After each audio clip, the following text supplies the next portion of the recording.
Hello and welcome to Prince George Up Close. I'm your host, Grant Bachand. This is the show where we sit down with this community's and the country's movers and shakers. I'm very excited today to have the leader of the Green Party of Canada in, Ms. Elizabeth May. How are you doing today? Great, Grant. Thank you for having me.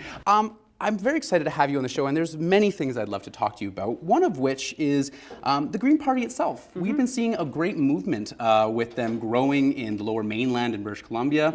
Yeah. Recently in the provincial election, we've seen 3 elected members from the Green Party be there, yourself in the House of Commons. What does this sort of movement mean for you and for the Green movement in itself? Well, I should also mention colleagues, by the way. The leader of the Green Party of New Brunswick is in the New Brunswick legislature. The leader of the Green Party of Prince Edward Island is in the Prince Edward Island legislature. And around the world, I'm actually co-chair of something called the Global Greens Parliamentarians Association. And around the world, there are just about 400 elected Green members of Parliament. And so the connections that we make with each other, because we're the opposite of a top-down party, we're a grassroots party. Mm-hmm. So there's nobody telling me from some sort of global green central what to do or say, any more than the relationship I have with Andrew Weaver, who is leader of the British Columbia Greens. Mm. We are not in any relationship other than sharing the same values. Mm. So the growth of Greens around the world really is an attempt to make democracy work better for citizens of a country with less partisan sniping, more constructive willingness to work together. And that comes from that place that one of our core values is respect for grassroots democracy, of course also environmental sustainability, human rights, social justice, looking for peace and nonviolence in resolutions around the world. So we're in a very, it's a really great time for me as a federal Green leader in Canada, mm-hmm. working with colleagues around the world and across Canada. So it's encouraging to see the growth. And the Green Party has been involved in many global initiatives. So you were in Paris during the climate agreement and the climate accord. And I want to look at that, and I want to look at the current government. Mm-hmm. And when you look at it from your position, how do you measure the Trudeau government in terms of keeping with the agreements and the spirit of the Paris Accord? Yeah, I always bend over backwards to be fair. And the reality is that there was a very big difference internationally between what Stephen Harper signified as Canada to the world and what Justin Trudeau is signifying. So in the Harper years, Canada, and I went to all the climate negotiations, I missed very few of them, and I watched as our representatives, civil servants, under the operating instructions from Prime Minister Harper, really worked to obstruct progress. Mm. It wasn't just a question of waiting for China and India to do more. We pressured China and India to do less. Mm. Yeah, so that we get off the hook. So there's a big difference, and I have to give credit where credit's due. The Paris Agreement that was negotiated was much stronger because Canada was the first industrialized country to say, our goals here have to be to ensure that global average temperature doesn't go into a danger zone above 1.5 degrees Celsius. Mm-hmm. As we went into Paris, a lot of people expected the treaty to be weaker and say 2 degrees would be okay. Mm-hmm. We held with 1.5 degrees, preferably below 2, mm-hmm. certainly not above 2. That's the framework of the agreement. Mm-hmm. Now, since Paris, and since we got back, mm-hmm. The work on the ground to deliver on that particular target is disappointing, mm-hmm. and I keep pushing. So we need to do much, much more, and we can regulate in the federal level. There's things we can do. Justin Trudeau has hinged almost all his political capital around climate on having a carbon price across Canada. British Columbians already have a carbon price. We were one of the leaders. The new government under Premier Horgan is moving ahead to continue along the path that was originally set by Gordon Campbell. But we as a province have lived with a carbon price for a long time. And it's best, in my view, when the returns to the individual citizens is in reduced taxes or a direct check in the mail. Here's your share of the pollution tax. That's the best way, I think. Mm-hmm. In any case, as a country, we will have by 2018 a carbon price across the country. But that by itself won't get us anywhere near our Paris targets. And the current target that Canada has publicly committed to is the same one that Stephen Harper put forward in May of 2015, and it's far too weak, even if we achieve it, to meet the goals of the Paris Accord. So it's a kind of a complicated answer. I'd have to say that Justin Trudeau has promised more than he's delivered. Internationally. Yeah, and domestically, in terms of how do we deliver on our commitments, because we're not dealing with small stakes here. It's not an environmental issue. It's really a security threat. We're looking at increased forest fires, increased extreme weather events, increased droughts. The kind of events that we're looking at are a threat to human life and a big hit to the economy. So getting it right is not about an environmental issue that we can afford to wait. Yeah. It's actually critical to our future. And here in British Columbia, we're all too accustomed to forest fires. We saw quite the devastating effects this summer in the Cariboo and central interior. But I want to talk a little bit about Energy East and the Alberta tar sands. A lot of people, I know a lot of people were very excited when the Energy East was canceled because of the shareholders looking at it as a bad business decision to move forward. But I look at a lot of the community residents here in Prince George, and a lot of them are working in oil industries, whether natural gas or they're working going to Fort McMurray and working. And there's still some very big concerns with Energy East and projects like that, like we're seeing Kinder Morgan and having some pressure put on them. Where does the government step in to make that transition for those folks, or how does the government intercede in these sort of things? Well, I really appreciate the question, because I think that there's never been an issue in public policy that's as misunderstood as pipelines for bitumen export. And if you go back, you don't have to go back very far. If you go back to before 2008, we weren't talking about pipelines. If you go way back to Peter Lougheed, who was the architect of developing the oil sands, Peter Lougheed's plan was never for pipelines to ship out raw bitumen. It was to develop ancillary infrastructure, upgraders to take solid bitumen and create synthetic crude to run refineries for primarily domestic use in Canada. Now, in 2008, everything shifted, because when the economic collapse happened, the projects that were proposed in the oil sands withdrew because of the economic climate. And when the projects came back, it did not include the refineries and the upgraders. So suddenly then we had a shift. We're not going to take this resource and process it in Canada.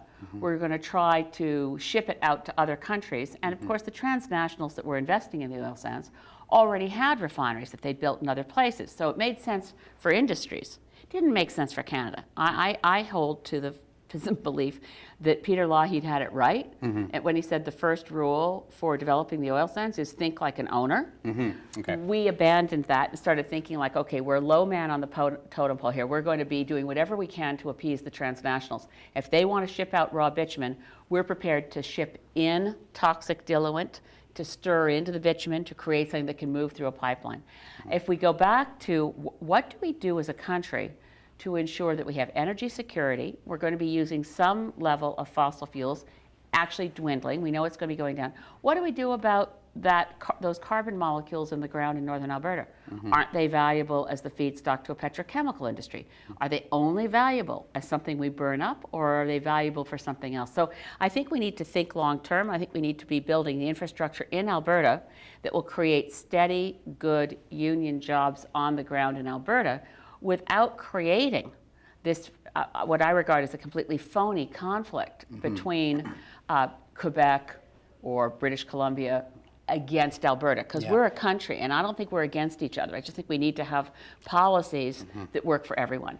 And when we hear this sort of conversation, especially when we look at climate change, I think a lot of people, especially in our community, I've heard this sentiment being said quite a bit of times, when we look at, okay, Canada has a big carbon footprint, of course, but nothing compared to the United States. And we see the current administration in the United States, President Donald Trump, and the head of the EPA, not really wanting to move forward with the Paris climate change and really actively wanting to work against it with enhancing the coal industry. Does a lot of people lose hope here in Canada and say, well, we don't really, how do we matter when they're still polluting? Well, the good news is that Donald Trump, as president, doesn't have as many powers as a prime minister does in Canada. There are limits on what he can do. Now, for instance, he announced in the Rose Garden that the United States was pulling out of the Paris Agreement, but that has no legal effect at all. It actually, strangely enough, in the United States, Donald Trump announcing that he was elected by Pittsburgh and not by Paris, had the amazing effect that the mayor of Pittsburgh, Bill Peduto, stood up and said, we didn't vote for you, and we're committed to the Paris Accord. So there's been a resistance to Trump across the US. Now over 200 mayors are saying, our cities are going to deliver on climate progress. Trump cut money that was going to the UN for the Climate Change Secretariat. The US contribution was cut. Suddenly, former mayor of New York stands up and says, I'll personally make up the $30 million a year that Trump just cut from the US administration. So, and states, California, New York, I mean, Austin, Texas, there are a lot of within the US, a commitment to reduce greenhouse gases. So we'll have to see. Trump can't breathe life into a corpse. And the coal industry is that corpse. It's not competitive now with a lot of other lower carbon options for electricity. So yes, Canada has a relatively small contribution to global greenhouse gases, but we're a wealthy industrialized country. And if we don't pull our weight, how do we expect China and India to do it? How do we expect to see South Africa, with all the problems they have, shut down their coal plants and operate on solar and wind and renewables, which are now, thank goodness, actually cost competitive with the fossil fuels, even with coal. So we're at a kind of a tipping point, and I think in some ways, in the same way that people in the early part of the 20th century couldn't imagine that the horse and buggy would be replaced with the Model T, we're going to see the end of the internal combustion engine and a new fleet of reliance on electric vehicles, electric public transit, maybe hydrogen fuel cells, but the technologies are there to replace those things that we rely on fuels to move us around, and electricity can be provided by a range of renewable options. And Canada really needs to lead the way on that. And right now we're not leading. We're still behind most of the European countries. We're still behind the Scandinavians, and we need to catch up. Does this mean, like, when I look at the Paris Accord, I look at a bill that has a good ambitions. We want to get it below that mark of 1.5, but I also worry about the teeth of that bill. Do we have the ability to enforce this sort of legislation and really make countries do what we need them to do? Well, that's an excellent question. The horror of it is the last, I negotiated in 1987 on the last really strong, with teeth, global environmental treaty that we have, which is the Montreal Protocol to protect the ozone layer. And it included that if any country violated the treaty, there would be trade sanctions available as a penalty. By the time we got to Kyoto in 1997, the World Trade Organization had pressured all the negotiations to say, don't use trade sanctions. Well, it's really hard to figure out where the treaty sanctions globally. So you're right, the Paris Treaty does not have any teeth. And neither did the Kyoto Protocol. There was no way to punish Canada, for instance, when Stephen Harper pulled us out of Kyoto and said it was going to cost us money to stay in. That was frankly just completely not true. There were no penalties associated with Kyoto. There are no penalties associated with Paris. The enforcement mechanism for Paris is really essentially group shaming and peer pressure. So all the countries in the world have agreed we're getting back together again. We'll be back together next month in Bonn, comparing in the following year in 2018 is going to be a very significant gathering, because we're going to be looking at where are we now? Can we avoid 1.5? I think the conclusion is pretty obvious that we can't, given current commitments. So all countries are going to face a large degree of pressure to improve our targets, to accelerate our ambition, and do more faster to avoid, well, essentially to avoid losing human civilization and the society we now have that we want our kids to be able to live in a stable, secure world. We have very little time to make sure that happens. What do you hear from local communities? I specifically think of like Vancouver with the rising sea levels in certain various areas, and we see the rising sea levels across the world. Where do you hear from the communities when you go into them and you're talking this message? And is there reception in Vancouver, or is there just dismissal in other communities? Oh no, I mean my own riding in Saanich Gulf Islands, the local municipalities in North Saanich, they've been holding regular meetings with homeowners to talk about the impacts of sea level rise and storm surges and how that will affect immediately homeowners in that community. So people are taking it very seriously. And when you look at, you mentioned the forest fires, we got a double whammy of climate change in BC, because the initial loss of our interior lodgepole pine was a climate impact because the pine beetle was able to become far more prolific and do far more damage because we lost those cold snaps in the winter that used to limit the pine beetle's reach. So we had that climate event, and then we had standing dead forest, and then we had drier than ever conditions. So these impacts are across Canada. The melting Arctic is the most dramatic example. Loss of ice roads, loss of the ability for Inuit peoples to cross the ice for hunting. There's a very large impact in our north because the Arctic is warming at 2 to 3 times the rate of the rest of the planet. And we hear it everywhere. So my thought is here also is that there's Green Party that they're advocating for this in the House of Commons. We're seeing that this is an initiative that we want to start seeing more in Canada. We want to start seeing the Trudeau government and other governments moving forward. For your party and for what you want, obviously you want more seats in the House, right? You obviously want to get that, and we're not seeing that move towards proportional representation like we would want to, right? In this sort of way. We were promised, we had reason to think we were going to get to a voting system where the popular vote was reflected in the seat count. That still may happen in BC. We're all going to the polls in British Columbia fall of next year on a provincial-wide referendum to have fair voting. But I have to say, I'm really not motivated by how the Green Party does. If I saw, if Trudeau or any other political leader was delivering on all the things that needed to be done on climate, and we were able to influence that, that's more important to me than seat count, because this is, as I said, the stakes are very high. But also the Green Party advocates for a wide range of policies that I'd like to see other parties pick up. We're the first party calling for pharmacare to make sure that Canadians, we're the only country on earth with a universal healthcare system that does not include pharmaceutical drugs that are medically necessary. People should not be looking at huge bills to get a prescription that their doctor tells them they need and have to choose between their prescription and their food. So we have a lot of policies that we advocate for. I know I'm here at University of Northern British Columbia. We're the first party advocating to abolish student debt and abolish tuition so that we can be among those countries on earth that make sure that every person who wants to get their education can do so without emerging with a crippling debt. So there's a range of policies where I think the voice of Greens isn't there to say this is only our issue. We're the only ones who can do this. But hey, this is a really good idea. And if we can convince enough people it's a good idea, we're very happy to see somebody else get the credit for doing it, as long as it happens. As long as the ball is moving on that. My last question, and finally, because I know that there's a lot of things going on here for you, what is next election look like for you? What is your goals? Are we looking to increase the seat count, or are we looking just to change the dynamic of the election? Well, we'll see. I mean, I have to say, what a change, what a turnaround. I'm so old. I keep thinking about this. I mean, the oldest leader other than me is Justin Trudeau, and Andrew Scheer and Jagmeet Singh so it's a new generation of young men. And then there's their mom. That's how I feel. It's going to look like that on the stage in the leaders' debates, and I have to think it through. So what we want to do, we're running strong candidates across the country.